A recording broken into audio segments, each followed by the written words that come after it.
Hello and a warm welcome to the Federal. I'm Neelu Vyas. Since yesterday, the Income Tax Department has been conducting surveys at Delhi and Mumbai offices of BBC alleging tax evasion and transfer pricing irregularities. There has been an international condemnation of this act, saying that it's an authoritarian move meant to throttle the press freedom. But the government of India seems to be unaffected because, on one hand, you have a confident Home Minister Amit Shah who says that the truth will come out and people have been maligning Modi. Then he has been saying that BJP has no competition for 2024. So I'm going to be discussing all these things.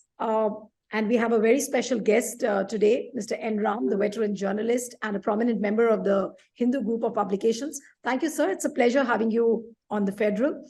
So my first question to you is related to, of course, the IT surveys which are being conducted. And as I speak to you, the surveys are still happening. The entire night, there were reports that the taxmen had lodged themselves at the BBC office of Delhi. What would you really say to this move? Because they say that they are alleging tax evasion, transfer pricing, irregularities. They've also said that they had sent notices to the BBC office for the last 3-4 years, but they have not responded. So what would you say to that, sir? I think it's, everyone knows what it's about. It's part of what I would call a comedy of follies, which has discredited the government's reputation, not only abroad, but also within the country. The issue has become very large because it's now seen to be part of a creeping censorship against selected targets. If you criticize the government, something like this is going to happen to you, and so on. And I think the Editors Guild of India has put it very well in a statement issued on the 14th, where it points out that this is part of a pattern because it's given examples, concrete examples. June 2021, these surveys against Dainik Bhaskar, not known for its opposition to the present government or the politics they represent, and Bharat Samachar. Then in September 2021, similar things happened in the offices of NewsClick and News Laundry. And later on in February 2021, the Enforcement Directorate conducted raids at the office of NewsClick. We don't know what the status of these proceedings are. It then goes into a black box. But the whole idea is you target critics or opponents of the government. And now it's extended to the media. The BBC, however, is a different kind of animal. It's perhaps the most, in my view, it's the most credible international media organization around today. Yeah, I'm talking about international. But if you say that you're talking about, sir, you're talking about the credibility of BBC. Of course, everybody recognizes that. But yesterday, the way BJP spokespersons, and especially Gaurav Bhatia, who says that it's a brushed bakwas corporation. Now, why do you think that the government has taken that kind of a line for an organization like BBC? That was a vulgar attack. That's the only word I can use. Vulgar and, completely unrestrained, over-the-top attack on the BBC, which still enjoys a lot of credibility in India. Well, it doesn't mean we agree with it. I agree with everything the BBC does. It has its own biases, etc. But the documentary, the 2-episode documentary, which I saw many times, and I commented on it, I think is a fine piece of investigative journalism because it followed every rule in the guidebook for investigative journalism. It gave a chance to the government, which declined to come in.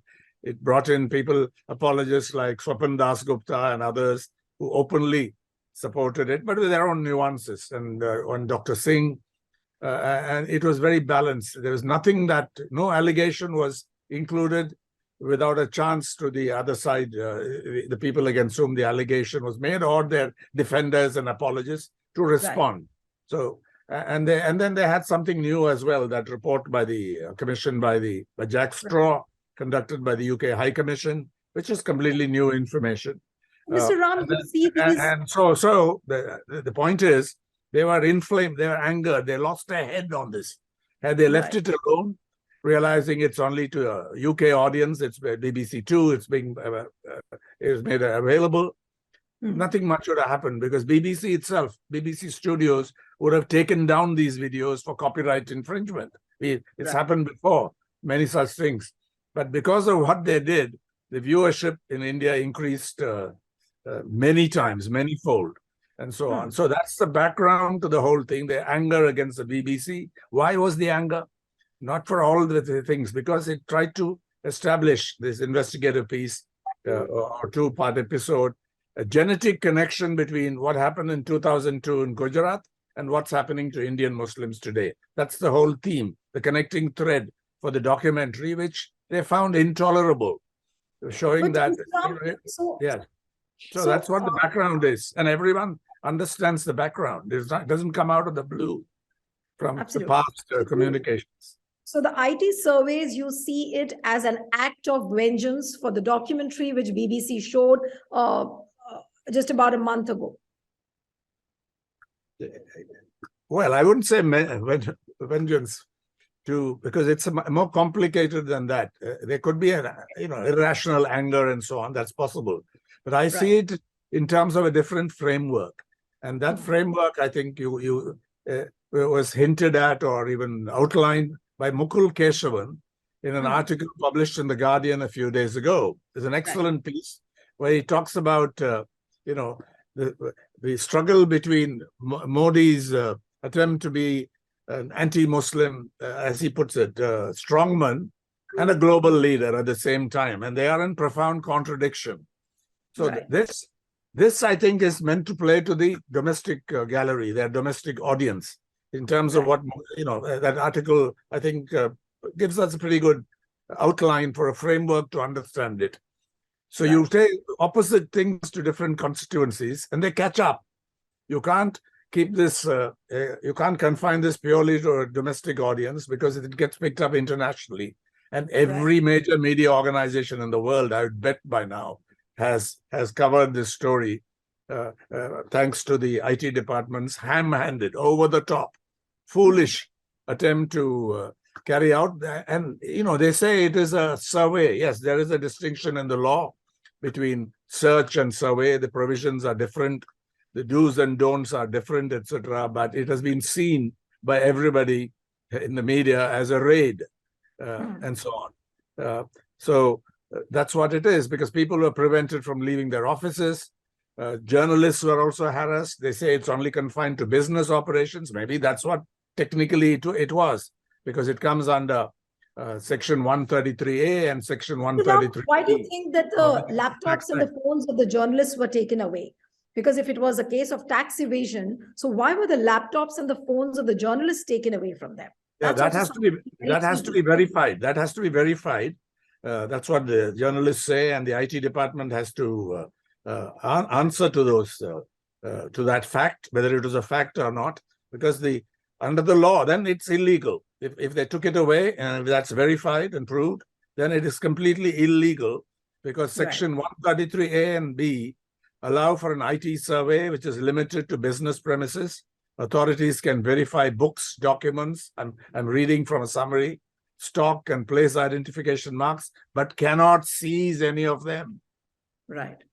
So if they really took it away, and I'm not saying it as an assertion, provided that is verified information, a fact, then it is illegal as well, in addition to being anti-democratic. But Mr. Ram, there is a flip side argument also. People say that BBC is not above the law. That is what the BJP leaders have been saying.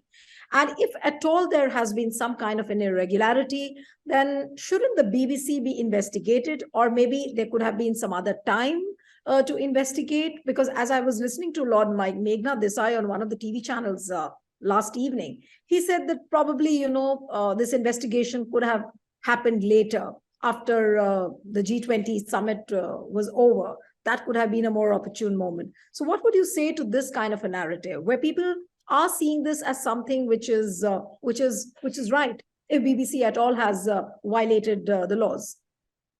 That is, I think, a trivial argument. I wouldn't give it any kind of serious time to say you could have done it later. The question is, I want to know what the facts are, what these transactions are that they're investigating, what the paper trail says. They say that they there's no clarity on that. So we need to know what that is. But certainly the timing is not just suspicious, it's very telling, because everybody has got that message. Everybody in the world who follows this has got that message that this is in retaliation for that documentary called India, the Modi Question, which is really Modi and the Muslim question in India. That's what the documentary is all about. And my opinion is it's a first-class professional job.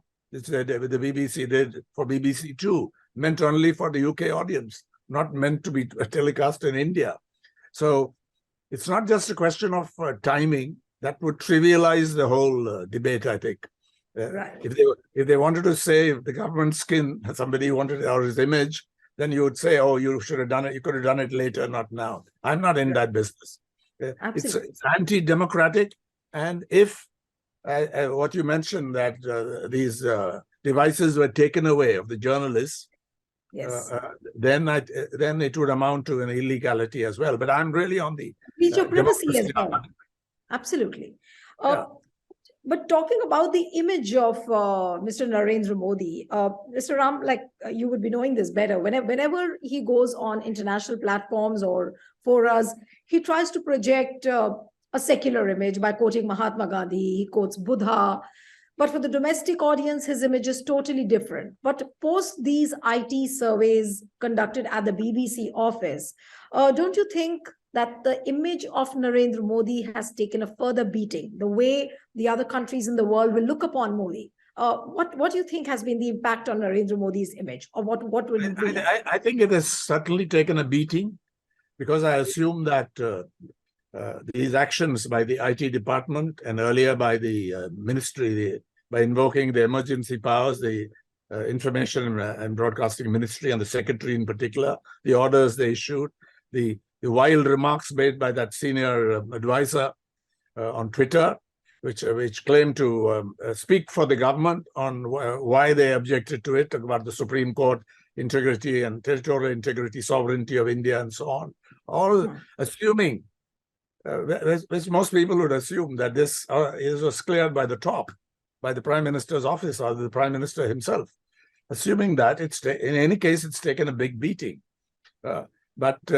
So there's no doubt about it. That's why I repeatedly refer to this excellent piece by Mukul Keshavan in The Guardian, published on, I believe, on the 8th of February, which is a Wednesday. Right. Narendra Modi is struggling to be, that's the headline, Narendra Modi is struggling to be both anti-Muslim strongman and global leader. And the global leader bit has taken a big hit. In India, perhaps, in his constituency, strongman image has been strengthened by this. And the two are in profound contradiction. But what people fail to understand, Mr. Ram, is, and I would like you to, in fact, elucidate on this bit, that despite all these adversities which come before the Modi government, whether it was the BBC documentary, whether it was the Hindenburg research report, which came, but the government seems to be too confident that they can tide over any kind of crisis. Where do you think this confidence comes from? There's a feeling that they can manage crisis globally. They can manage everything domestically. Where does this confidence come from? I think the first factor is the personality and the image of Prime Minister Narendra Modi. Whether you like it or not, he has been the dominant political figure for the last several years. In this, how he came to is part of the documentary itself, how he came to this position. He is charismatic, he's a very good orator, and he's decisive. As against it, I believe that in recent times, his image has taken a beating even domestically. And Rahul, that's the first factor. Secondly, they would say that, wouldn't they? Till they have a real setback or even a fall. Every government, it's hubris. You're right at the top. But remember that the peak of their success at the popular level is only 37-point-something%. Right. The Congress party in the past got nearly 50% once, and Rajiv Gandhi swept to power, although under special circumstances. So Hmm. they're still much lower in that level, but this has given them a certain arrogance that we can't be touched. But every strongman has, or every government of strongmen has faced that problem. That there comes a point where something breaks. Are we Right. at that point? We don't know. But clearly, the Rahul Gandhi Yatra has made a huge difference in India in many parts. We still don't know the Yes. effect of it, but there is no doubt that it's made a qualitative difference to the political scene in India. And we have to see how they capitalize on it. The Congress party first, then the opposition, its alliance, whatever alliance is going to be formed at the national level or the All India Yes. level. So Yeah.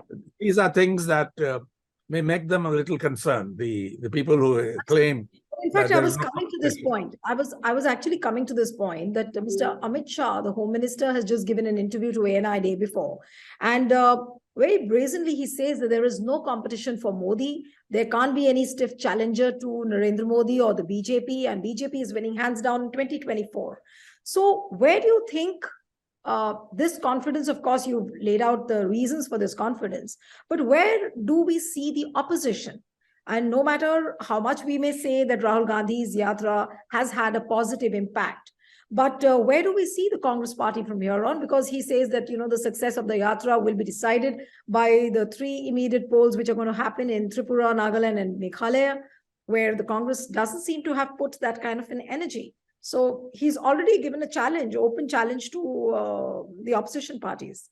Yeah, he will say that, wouldn't he? Anyone in power, any political leader would say that, to project an air of supreme confidence and so on. But I've seen that before, and you can see through it as well. I think they must be rattled by some of what's happened, including these anti-democratic actions, which Right.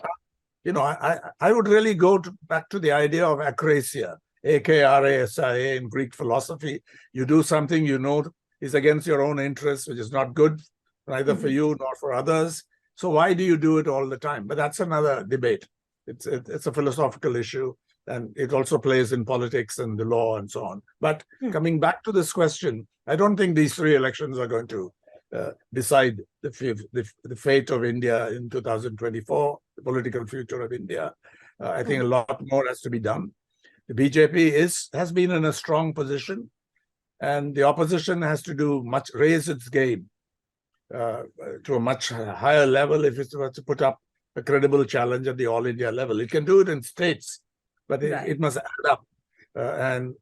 So we don't know that yet, but there is still an opportunity because the groundwork has been done by this Yatra, which I don't think anyone else has attempted on this scale before. Let's give that to Rahul Gandhi as a leader. How, in between 2004 and 2009, in the 2004 and 2009 elections, I think Sonia Gandhi did an exceptional job in stitching together an alliance. She must be given credit for that. Then it fell on account of its own internal weaknesses and contradictions, and the BJP capitalized on it. But this time, strategy is going to be important. The groundwork has been done in an exceptional way here. And various regional parties have also done well. Regional parties, I mean, parties are strong in regions, even if they have an all-India vision or agenda. But Mr. Rao, from what you're saying, it must all be put together in a coherent way, which is quite an ask. Not easy to do. What you're saying, I'm tempted to ask you that, in this particular matrix of the opposition parties, if you look at, I would say, which party do you think has secured the slot of the principal opposition? Does Congress remain in that slot, or you feel that Congress still has to do a lot more to become the principal opposition party? Because there are regional parties also which are doing well. Yeah, the answer is both. Congress is the principal opposition because it's given its track record and even the present situation. There are strong opposition contenders, but the Congress has to do a lot more to consolidate its position as a principal opposition. But the Congress should not preemptively, before the results are out, claim to be the leader of this opposition. I think that could be fatal to the Congress goal of leading an alliance. If the Congress claims that we are the preeminent players in this coalition right now, that's wrong. Again, coming back to Sonia Gandhi, they didn't do that in 2004. When everybody thought she was going to become prime minister, Congress was clearly ahead of the rest of the pack, the alliance, and yet they did not preempt the issue. Again, speaking to the wisdom of that period for the opposition. So Congress should be working hard to improve its position on the ground, but Congress should not make a preemptive claim. That will be decided by the numbers in 2024 after the results are out. But Mr. Ram, so this can be done. This can be, history has shown this can be done. Coalitions come together after elections. Right. But Mr. Ram, do you think that it would be a wise decision on the part of the Congress to project Rahul Gandhi as a chief challenger to Modi? Would that help the Grand Old Party really? I think it's already happening. I think in the public perception. Yes, the process has begun. Yeah. And Rahul Gandhi has his own way of functioning. So it's got its strengths, it's got its weaknesses. But right now, he's done exceedingly well in this yatra. There's no doubt about it. Some people will say he should have paid more attention in Karnataka or somewhere else, but that's his business and so on. There may be some weaknesses also in that, but it's had a big impact. And he's clearly seen as the coming man on the opposition side at the All India level, coming person, I should say, at the All India level, and a challenge. And I think they are getting concerned about it. Yes. Who has walked 20-odd miles a day, every day for this period from Kanyakumari to Kashmir, as they say, leaving out a few places. Right. Arguably spending less time in some places than he should have, and more in other places. But that's the plan. But it's made a huge difference. Is the common perception, and he is the real Congress leader in that sense. Although he won't take the presidency. Right. Mr. Ram, I also wanted to speak to you about the Hindenburg Adani saga, which just happened. And Amit Shah also, in the same interview which he gave to ANI, he has said that BJP has nothing to hide and no one can accuse the government of crony capitalism. Now, how does one really take that?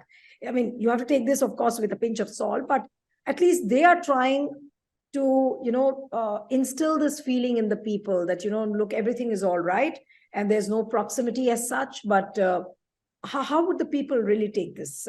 This is really going back to, they managed demonetization this way, the huge hardships, saying, oh, it was a great thing, it needed to be done. So they'll say that. It's not just a pinch of salt, loads of salt. You have to take it, because I think there's evidence about changes in policies for airports, for example, and so on. And crony capitalism is not just of the BJP's invention. The Congress also did it in the past. But the Adani case is special. Serious allegations have been made. Facts have been brought out by Hindenburg, for example, on the shell companies. We need to know, the public, not just in a sealed cover to the Supreme Court about regulatory actions, which was what the government indicated it was going to do in the last hearing. Yes.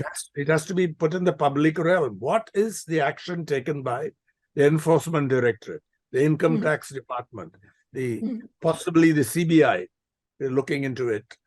Because if there are violations, as Hindenburg has alleged, basically they've alleged share price manipulation and accounting fraud, to use their own terminology.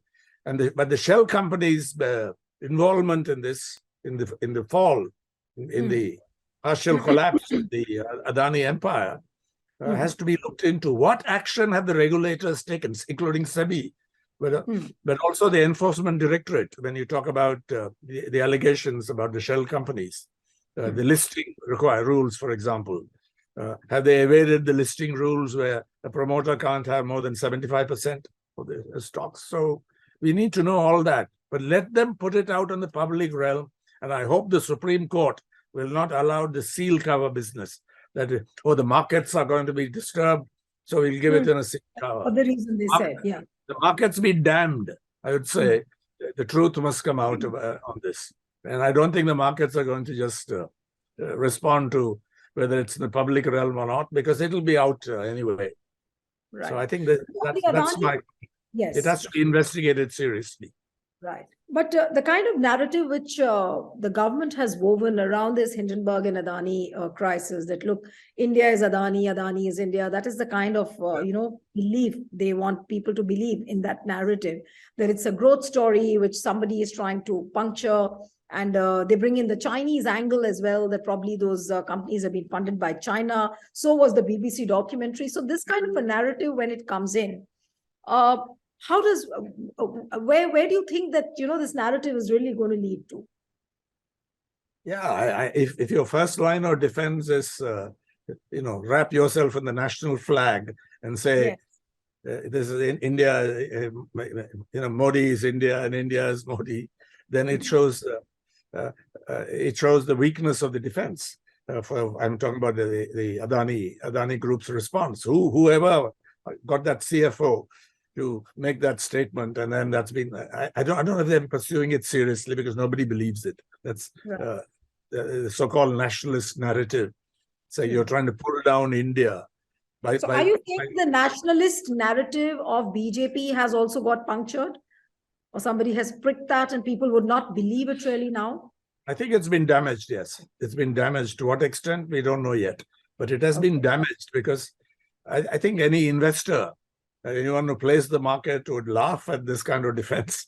If somebody said, this is not targeting a particular corporate group, but for empire, but India itself, you're trying to pull down the Indian economy. Right. Especially when the finance minister says, no, this is a very, or LIC and State Bank say this is less than 1% of our exposure. And the government says, and the Nirmala Sitharaman says that it's not really damaged anything.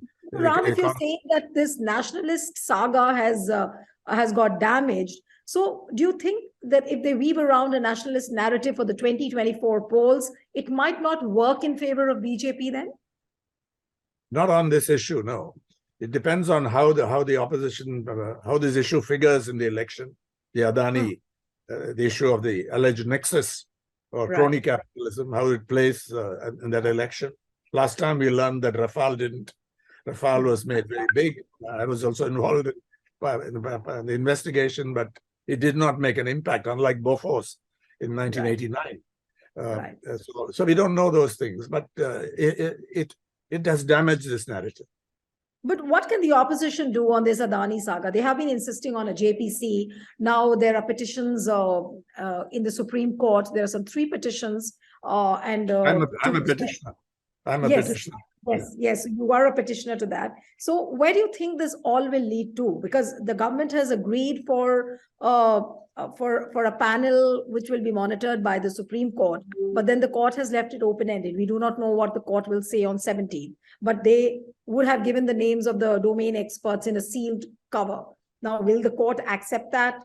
The court may not. All those possibilities are there. But how do you think that the opposition can really carry forward this issue? If it doesn't happen through a JPC, if the court monitored probe also doesn't work around, so how do you think that the opposition should raise this issue so that they can capitalize on it and they can bring before the people what the realities are?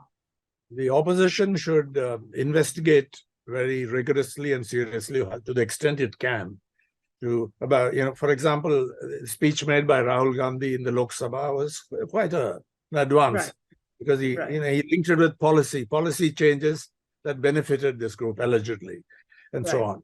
So that's one way of doing it. If they can find a closer link, I'm not saying it exists, but if the investigation suggests some closer link in political involvement in the business of this group, I don't know if it exists, but if they discover it, just for argument's sake, then that will be big. But the opposition should look at the Hindenburg material. Aswath Damodaran was interviewed repeatedly on it. He disagreed with some of it. He thought it was exaggerated, but he accepted the basic argument that this is hugely overvalued, and the shell companies he took very seriously. So you've got to verify independently based on, look at the material and see if you can find something new. There's still time to do it because it's a very attractive target for political target for any efficient opposition groups and so on. They have to put their people to work. And the government will try to defend also. Let them do it as well, or the ruling party. But this is where they've been on the defensive. The ruling party has been pushed because I think perceptions in the popular, among people who follow this issue, I think the government has been on the defense in their perception on this, because the policy link, I think, is very important, which Rahul Gandhi was able to present it, which is why they expunged it. I mean, why would you expunge something if it was irrelevant? Right. But do you think that this kind of an expungement which happened as far as Kharge's speech is concerned, or for that matter, even Rahul Gandhi's speech was expunged, do you see this as something unprecedented? Because the government the other day said that, no, this kind of an expungement has happened earlier also. But Yes, what Kharge's letter pointed out, what Kharge's letter pointed out to the chairman Rajya Sabha was that we've never seen, having that kind of an argument with the presiding officers. So is that something new? Do you see this as some kind of a new pattern which is evolving during the Modi regime? I wouldn't see it as completely new. Of course, the Congress would say that, wouldn't they? Because they're no saints in this matter, and they have suppressed discussions. The JPC in the Bofors deal was really a whitewash of an exercise.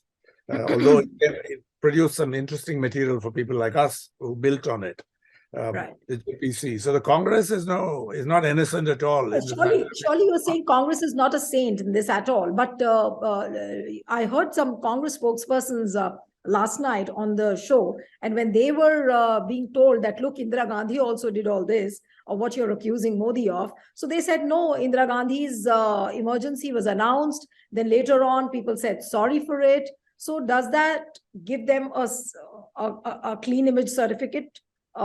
Is the question? I don't think people are going to be bothered about the emergency. Those who vote now, they're going to look forward. So, but it's true that I don't think what the Congress defense on this is credible at all. I lived through the emergency, and it was a pretty awful period. There wasn't this kind of communal toxicity at that time. There were other differences, but the emergency was the kind of difference, Mr. Ram, you see during the emergency era of that time, and now when we say that it's an unannounced emergency. So, what is? I don't buy. I don't buy that, because it's a category mistake. Emergency meant total censorship on the media. Nobody could do anything. You couldn't even have a blank page.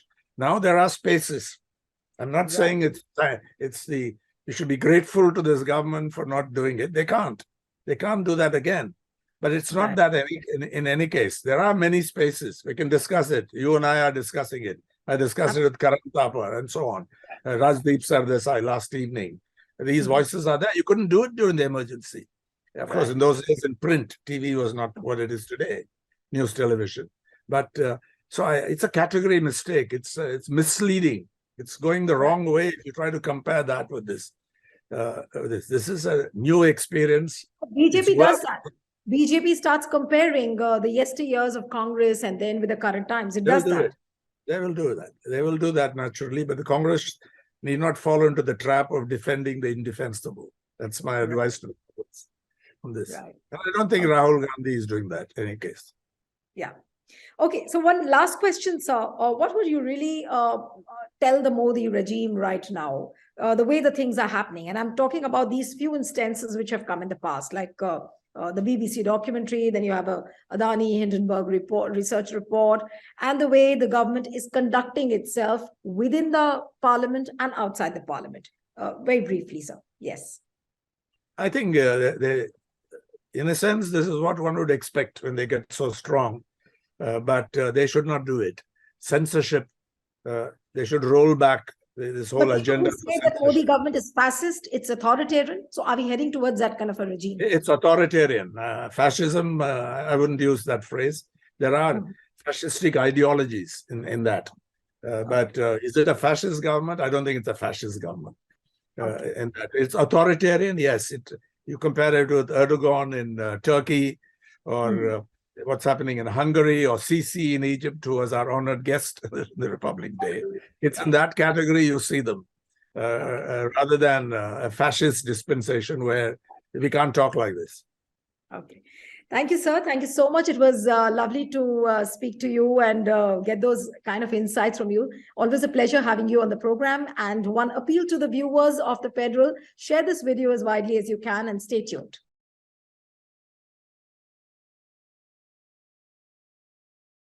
Subscribe to the Federal's YouTube page for more interesting updates.